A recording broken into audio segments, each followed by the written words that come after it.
I don't know, oh, what a shame. Because that's what they say here. It's such a shame. Yeah, so me too, I'm trying. Oh, it's such a shame. I no longer say sorry.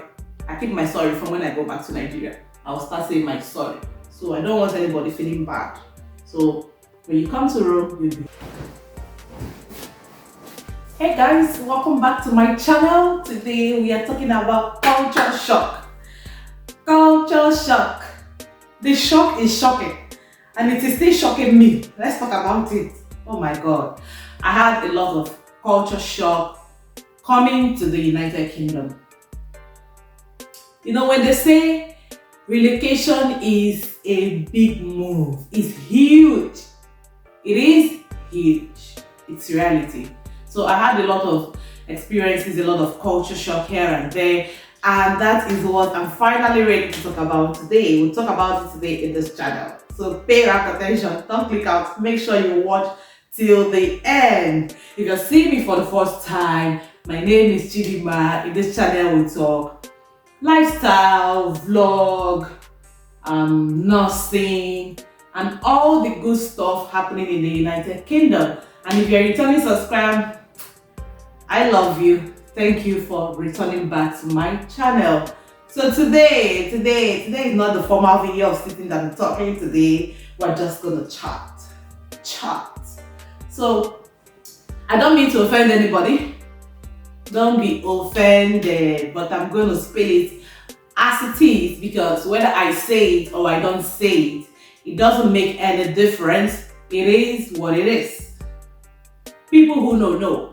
So the first thing I'm going to be talking about is appointments. Appointment in this country is appointmenting. Everything appointment. Repair your car, appointment. Hospital, appointment. School, appointment. Make your hair, appointment. Oh my god. Everything about this country is appointment. So if you're coming to the UK, just know that it's not the way it is in Nigeria. If you have your money, go in, get stuff done for yourself the same day. Nearly everything about this country is on appointment. So that is that. The second thing that got me nuts in this country and is still driving me nuts is the weather. The weather, oh my god. This cold, people say summer here, summer there, summer here. Maybe it's because of where I landed the first time. When I first landed in the UK, I landed in Belfast. I was in Northern Ireland, so the cold there is on another level. I also heard, I haven't been to Scotland, but I heard that the cold in Scotland too is top notch. So the cold is something, the sun is shining and you're still cold. You will see the sun, the cold is hitting you, and before you walk on a distance of 2 minutes, the rain has started. The rain has started. You don't even know. Sometimes when you look at the weather forecast for the day, you carry your coat, depending on the season, you carry your umbrella, and then you still get the shock of your life when you go out. So the weather is very, dicey, epileptic, chamelic. I don't know how to describe it, but the weather cannot be trusted in the United Kingdom. That was my second culture shock. The third one, smoking. People in this country smoke like they're smoking away their life. In Nigeria, where I come from, people smoke. But the percentage, Nigeria is over 200 and something million people, but I bet you in the entire population, you might not get up to 2 million people that smoke. Smoking cigarettes, that's what I mean. Yeah, you're walking, smoke breaks. You're going to the shops, you find people smoking. When they get to the entrance of the shop, they discard it. Everywhere people are smoking, on the streets people are smoking. A mother is with a newborn baby on the mother care stroller and she's smoking. right on the face of the baby. I'm like, what the hell? That child automatically becomes a passive smoker. Me, I don't smoke, but automatically, when I'm walking on the streets, when I'm in some sort of spaces and people are smoking, what have I become? A smoker. Passive smoker. Because you're inhaling all the shit. Yeah. Don't come for me for that one, but it is what it is. Everybody knows that. People smoke in this country. And you know, the way we talk about in Nigeria, if you're a man and you smoke, some girls will not even want to marry you. Some girls will not want to date you. You are tagged irresponsible. Irresponsible. And then when they are doing the adverts on the TV, they are like, smokers are liable to die young. And I believe these products are not produced locally. They are coming from the Western world. You know, people smoke. And me working in the health sector, there are so many disease conditions that I found out that all the stay I spent in Nigeria working in the health profession, I didn't have to manage those disease conditions because most Nigerians don't smoke. But here, it's common to find 1 in 2 people, 1 in 3 people having such diseases, like such ailments rather, like the COPD, emphysema and stuff like that because of smoking. So the smoking drive me nuts. At some point I was like, what have I done? Will my children start smoking or what?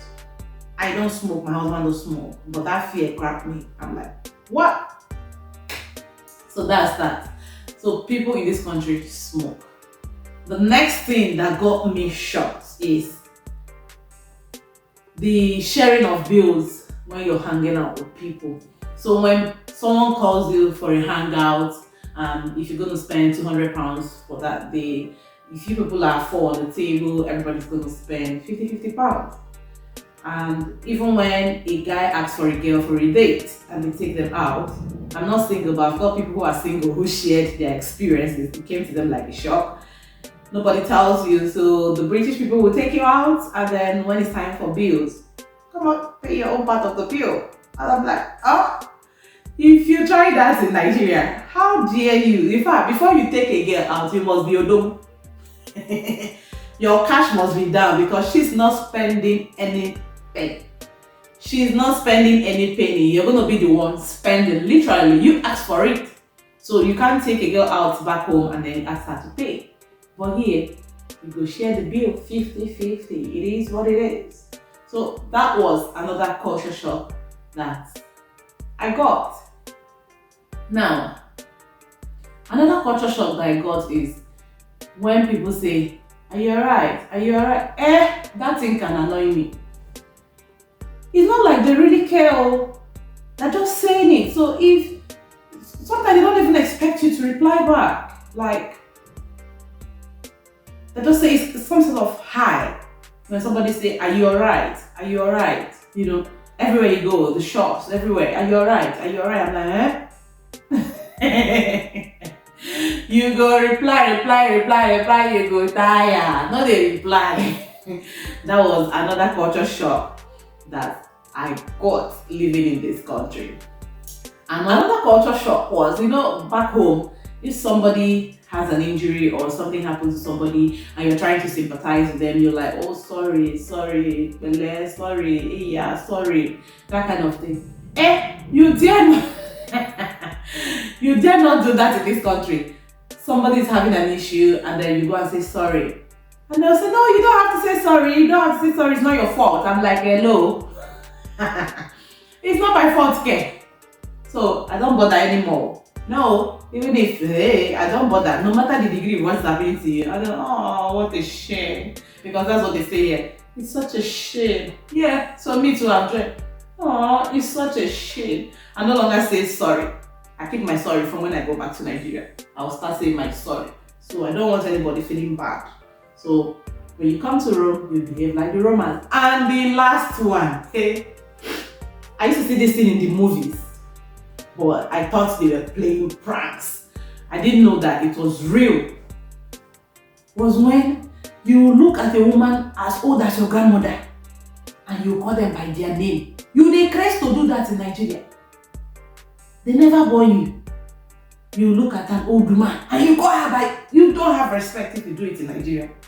But here, if the woman's name is Jane, call her Jane. Even if she's 90 years, hello Jane. Call her Jane. It's okay. You don't have to say Auntie Jane, Mommy Jane, Sister Jane, all those things. No, they will feel insulted. Don't even do it. Call them by their name. That was a culture shock for me. In the first place, when I first came in, I was a bit skeptical about calling people's names, or I was studying the whole thing, and then I'm like, it is what it is. You better call them by their name. And then I started, and that is it. When we go back to Nigeria, we'll continue, calling all the auntie and the uncle thing. Yes, I told you it's the last. It's not the last. The last one. Wait, don't click out. The last one. Church. My dear, I did not understand the church.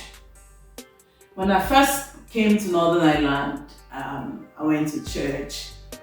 This mass was no more than 45 minutes. No offering, no. No offering. I feel like that is peculiar to them. You don't do offering. Eh? Then, when I moved to England, I felt better. I attended mass. You know the way the ushers would go seat by seat for offertory? Yeah, we did that. I'm like, this is it. This is all we know in Nigeria. How would you go to church and not give offering? So, and again, I noticed you can never see young people in the church. Why? I don't know. You won't see young people. And I'm like, I read history back home, and they said these people brought CMS that turned to Anglican in Nigeria.